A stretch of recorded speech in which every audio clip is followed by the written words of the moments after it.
সবাইকে এই চ্যানেলে স্বাগত জানাচ্ছি। আজকে তোমাদের জন্য নিয়ে এসেছি সেকেন্ড সেমিস্টারের মাইনর সাবজেক্ট বেঙ্গলি। চেষ্টা করছি সমস্ত সাবজেক্টেরই সাজেশন তোমাদের দিয়ে হেল্প করার জন্য, এবং এর আগে আমরা হিস্ট্রি, এডুকেশন এবং পল সায়েন্সের ভিডিও অলরেডি আপলোড করে দিয়েছি সাজেশন ওয়াইজ। তোমরা ওই সমস্ত প্রশ্নগুলি আনসার তৈরি করে নেবে। যদি এই সমস্ত প্রশ্নগুলির আনসার বা কোয়েশনগুলির আনসার তোমাদের কাছে না থাকে তাহলে আমার সঙ্গে যোগাযোগ করবে। এখানে যে নাম্বারটা দিয়ে রেখেছি ওই নাম্বারে বা স্ক্রিনে দেওয়া নাম্বারে মাইনর সাবজেক্ট মাত্র 700 টাকার বিনিময়ে তুমি সমস্ত বড় প্রশ্ন আনসারগুলি একসাথে পেয়ে যাবে। কারণ মান্থলি পেমেন্টে টিচার কাছে পড়লে 5 মাস বা 6 মাসে এর থেকে বেশিও টাকা দিয়ে তোমরা পড়াশোনা করো, কিন্তু একবার নোটসগুলো নিয়ে দেখো তোমাদের কমন পড়ে কিনা, সাজেশনগুলি কমন পড়ে কিনা, তারপরে বিশ্বস্ততা বেড়ে যাবে।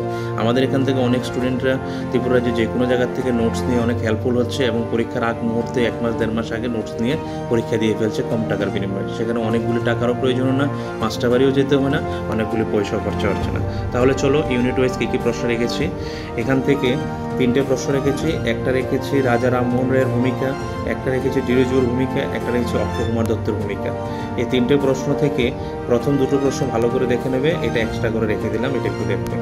তারপরে ইউনিট 2 থেকে রেখেছি 3টে প্রশ্ন। একটা রেখেছি জীবনানন্দ দাশ কাব্য সাহিত্যে তার ভূমিকা, আর ভোরের পাখি বিহারীলালের প্রশ্ন। তারপরে হচ্ছে রবীন্দ্রনাথ ঠাকুরের প্রশ্ন। তো এখান থেকে আমি বলবো সবচেয়ে বেশি ইম্পর্টেন্ট যদি করে রবীন্দ্রনাথটা ভালো করে দেখবে, আর বাকি দুটো থেকে তোমার ইচ্ছা যে কোনো একটা দেখে নেবে। তারপরে চলে যাও ইউনিট 3তে।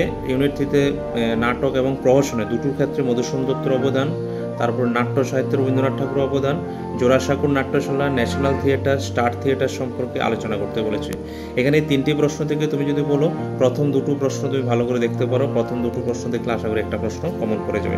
কিন্তু একটা প্রশ্ন একটু ভালো করে দেখে গেলে কী হবে, 3টে প্রশ্ন দেখে গেলে 2 মার্কসও তোমার অনেক প্রশ্ন কমন পড়ে যাবে। সেগুলি মানে আনকমন থাকলেও সেগুলো 2 মার্কসের জন্য তোমার ইম্পর্টেন্ট আছে। তারপরে ইউনিট 4 থেকে বিভূতিভূষণ বন্দ্যোপাধ্যায়ের উপর উপন্যাসে তার কৃতিত্ব বলেছি, সাময়িক পত্রের উদ্ভব এবং বিকাশ সম্বন্ধে আলোচনা করতে বলেছি, এবং রবীন্দ্রনাথ ঠাকুরের কৃতিত্ব সম্পর্কে আলোচনা করতে বলেছি। এখান থেকে যে 2টো প্রশ্ন বলবো 1 নম্বর আর 3 নম্বর ভালো করে দেখে নেবে, আশা করি একটা প্রশ্ন পড়ে যাবে। তাহলে এই হচ্ছে তোমাদের বেঙ্গলি সাবজেক্ট মাইনরের সেকেন্ড সেমিস্টারের সাজেশন। এই প্রশ্নগুলি তোমরা ভালো করে তৈরি করে নেবে। আনসারগুলি যদি থাকে না থাকলে অবশ্যই ইমিডিয়েটলি যোগাযোগ করবে, কারণ পরীক্ষার আর বেশি দিন নেই। সেই সুবাদে তোমাদের জন্য এই সাজেশনটা তৈরি করা।